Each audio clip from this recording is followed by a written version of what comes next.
কি অসাধারণ আবিষ্কার বিজ্ঞানীরা আবিষ্কার করেছেন।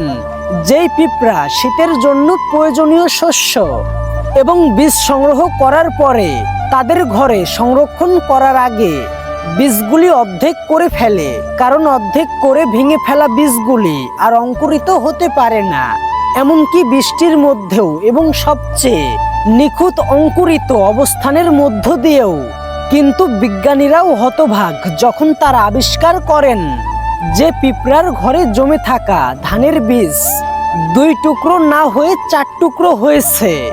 ল্যাবের গবেষণার পরে বিজ্ঞানীরা আবিষ্কার করেছেন যে একটি ধান 2 ভাগে বিভক্ত করার পরেও অঙ্কুরিত হবে, কিন্তু 4 ভাগে ভাগ করার পরে অঙ্কুরিত হবে না।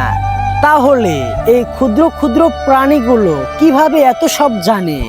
মানুষ খুব কমই জানে। অন্য অন্য জীবের কাছ থেকে আমাদের শেখার অনেক বাকি আছে।